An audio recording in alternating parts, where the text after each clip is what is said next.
Dear students, on behalf of Rasa International School, today I am going to teach you chapter number 7th, part 2 video. And in this video, we are going to cover 66 and 67 page number. As we have learned about the cleaning the house, कि हमें अपने घर को कैसे साफ सुथरा रखना चाहिए in the part first video. And in this video, we are going to continue this one. We should always have separate wet and dry waste bin.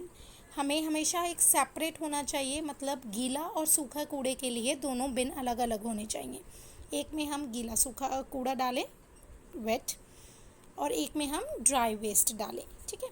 All the dry waste such as, सारा dry waste जो सूखा कूड़ा होता है, जैसे woods लकड़ी, plastics हुए, metal parts हुए, या ग्लासेस शीशे हुए, शीश के टुकड़े, should be kept in one container. ये एक वन कंटेनर, एक कंटेनर में होना चाहिए, एक बिन में होना चाहिए. वेट वेस्ट, गीला कूड़ा जो होता है, जैसे वेजिटेबल एंड फ्रूट्स पील्स, मतलब वेजिटेबल और फ्रूट्स के छिलके हुए, टी लीव्स हुई, चाय की पत्तियाँ हुई, एंड फूड लेफ्ट ओवर, या कोई खाना बचा हुआ, वो should be kept in a separate bin. और ये सब एक सेपरेट बिन में, एक अलग डस्टबिन बिन में होना चाहिए. Bedsheet and curtains must be washed regularly. Bedsheets जो होती हैं, हमारी चादर होती है, जो बेडशीट और कर्टेन्स जो होते हैं, पर्दे, वो रेगुलरली वॉश होने चाहिए, धुलने चाहिए. Carpet, sofas and curtains can be kept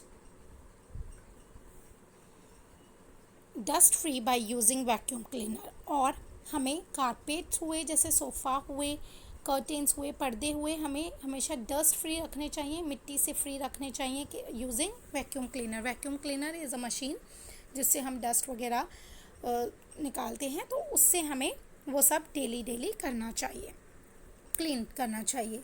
next is air freshener can be use to keep the air clean and fresh. हमें एयर फ्रेशनर का भी यूज़ करना चाहिए, जिससे हवा फ्रेश और क्लीन हो जाती है, तो वो भी हमें यूज़ करते रहना चाहिए.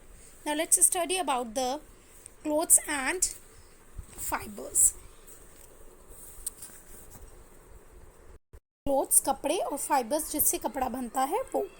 So we need clothes to cover our body. हमें अपनी बॉडी को कवर करने के लिए कपड़ों की ज़रूरत होती है. Clothes protect us from, clothes जो होते हैं कपड़े हमें बचाते हैं किससे? Cold, heat, wind, rain and insect bite से. Cold ठंड से, गर्मी से, हवा से, बारिश से, और कीड़े इंसेक्ट के काटने से. कोई भी कीड़ा हमें काट ना ले, उससे हमें क्लोथ्स बचाते हैं, कपड़े बचाते हैं. Clothes that we wear must be comfortable. जो भी हम कपड़े पहने कंफर्टेबल होने चाहिए, आरामदायक होने चाहिए.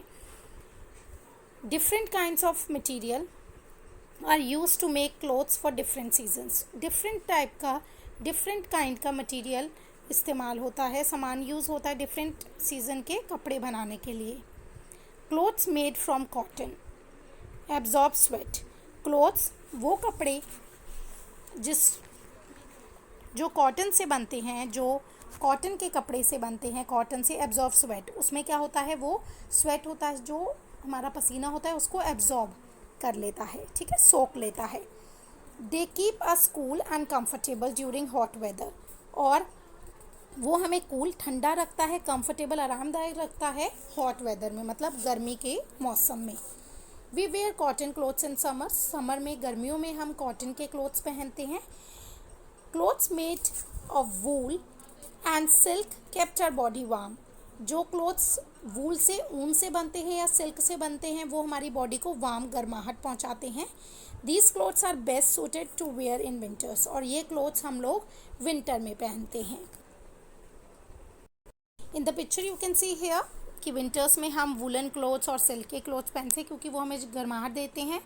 और रेनी सीज़न में हम रेनी वाले क्लोथ्स पहनते हैं, और कॉटन वाले क्लोथ्स पहनते हैं समर सीज़न में, जो हमें ठंडक देते हैं. We might fall ill if we get wet in the rain. हम बीमार पड़ जाते हैं अगर हम गीले हो गए बारिश में, तो we must wear waterproof clothes over our normal clothes when we go out in rain. अगर हम बारिश में बाहर जाते हैं तो हमें वाटरप्रूफ कपड़े पहनने चाहिए, जैसे रेनकोट हुआ, अम्ब्रेला लेके जाना चाहिए अगर हम बारिश में जाते हैं, क्योंकि बारिश में बीमार होने के ज़्यादा चांसेस होते हैं। Umbrellas, gum boots and rain coats are all made of water proof material.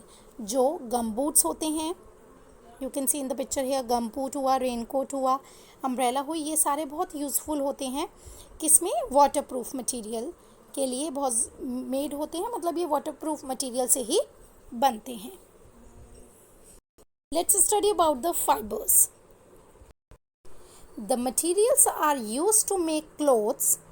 जो मटीरियल, जिस मटीरियल से हम कपड़े बनाते हैं, जिस चीज़ से हम कपड़े बनाते हैं, और polyester made up of different fibres, उसको हम डिफरेंट फाइबर्स से बनाते हैं, डिफरेंट कपड़े से बनाते हैं। जैसे fibres are very thin, fibres जो होते हैं वो बहुत पतले होते हैं, थिन होते हैं। थ्रेड लाइक, धागा होता है basically, thread like strand from which clothes is made, जिससे कपड़ा बनता है, कपड़े बनते हैं, वो धागा बहुत ज़्यादा पतला होता है। They are use to make different type of clothes, और हम उसे डिफरेंट टाइप के फैब्रिक बनाने के लिए यूज़ करते हैं, different type of fabric, different type के कपड़े बनाने के लिए यूज़ करते हैं। Fibres are broadly classified into two types. Broadly classified होते हैं टू टाइप्स में, दो तरीके के होते हैं, natural and man made fibres. These two types we will understand in part 3rd video of this chapter. Thank you very much. Have a nice day.